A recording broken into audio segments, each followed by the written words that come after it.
अनिल की आंखें खुली तो मधु अंगड़ाई ले रही थी।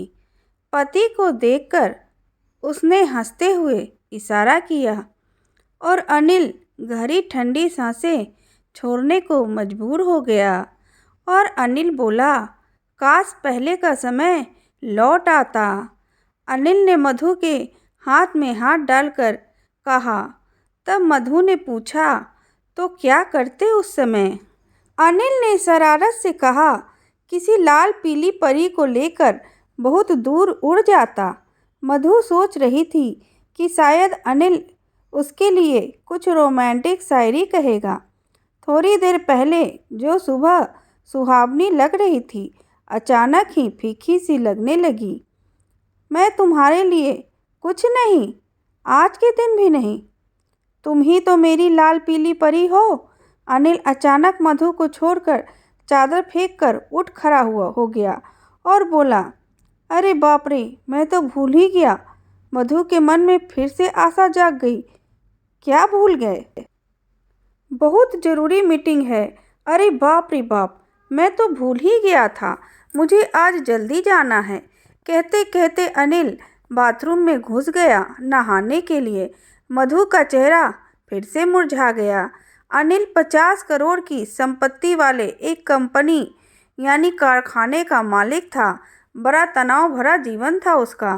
कभी हड़ताल, कभी बोनस, कभी मीटिंग, तो कभी कभी बोर्ड के सदस्यों का आना जाना, कभी रोज़मर्रा की छोटी छोटी दिखने वाली बड़ी समस्या। सारे झमेले में फंसा इंसान अक्सर अपने अधिकारियों से भी परेशान हो जाता है। उनके दोस्तों ने अनिल को समझाया कि इन परेशानियों के लिए वो खुद जिम्मेदार है।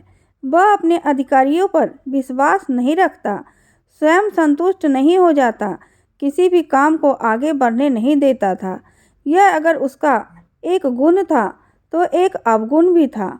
जल्दी जल्दी उसने एक टोस्ट खाया और अपना ब्रीफकेस उठाकर चला गया।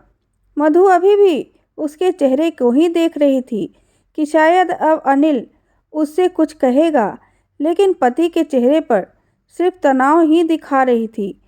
रोमांटिक भावनाओं का तो नामो निशान तक नहीं था। अनिल का कार स्टार्ट होने की आवाज़ आई। मधु ने ठंडी सांसें ली। जब अनिल छोटा अधिकारी था और वेतन भी मामूली था, तब उनका जीवन कितना सुखी था। अव्यक्त प्यार का समुद्र प्रतीक था। तो आज सब कुछ होते हुए भी वह प्यार न था। दोपहर के 12 बजे थे और मेड ने सारा काम निपटा लिया था। मधु भी नहा धोकर बालकनी में बैठकर एक किताब पढ़ रही थी। मेड कॉफ़ी का प्याला सामने रख दिया था।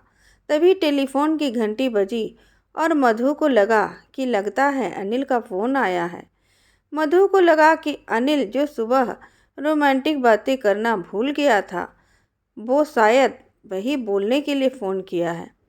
लेकिन उसने जैसे ही हेलो कहा, तभी अनिल ने कहा, देखो मैं सुबह भूल गया था और कह नहीं पाया। बंटी को फ़ोन कर देना, आज उसका जन्मदिन है। अनिल प्यार से मधु से कहा, तुम बहुत अच्छी हो, और फ़ोन रख दिया।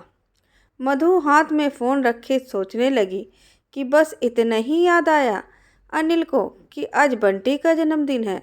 बंटी अनिल की बहन थी। संयोग से यह था कि आज मधु का भी जन्मदिन था। दोनों का जन्मदिन एक ही दिन था। दोनों कई बार साथ में बड़े धूमधाम से जन्मदिन मनाते थे। बाद में सब अपनी अपनी ज़िंदगी में उलझते चले गए।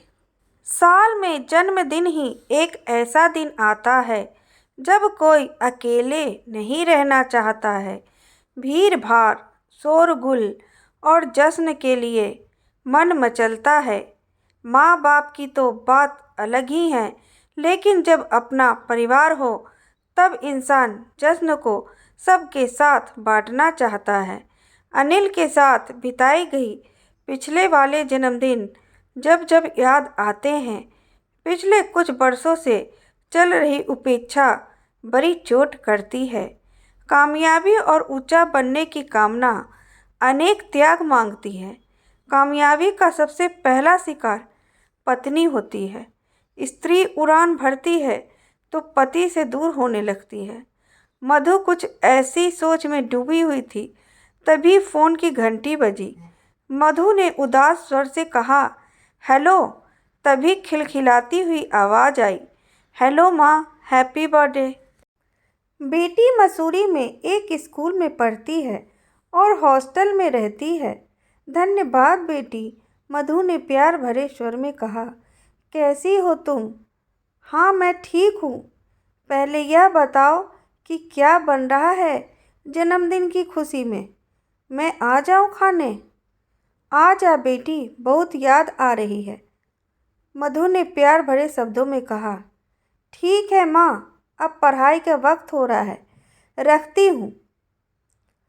ठीक है बेटी, खूब अच्छे से पढ़ना, खूब अच्छे नंबर लाकर पास होना, सेहत का ध्यान रखना और पैसों की ज़रूरत हो तो फ़ोन कर देना। फ़ोन रखकर मधु सोचने लगी कि कम से कम बेटी को तो याद आई। इतनी दूर है लेकिन तब भी जन्मदिन नहीं भूलती। शाम के 5 बज रहे थे और मधु सोच रही थी, क्या अनिल को जल्दी आने के लिए बोलूं?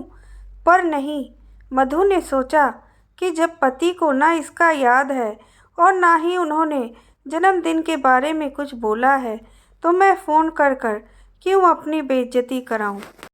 आगे की कहानी पार्ट 2 में देखें और हमारे चैनल को लाइक, शेयर, सब्सक्राइब करें। धन्यवाद।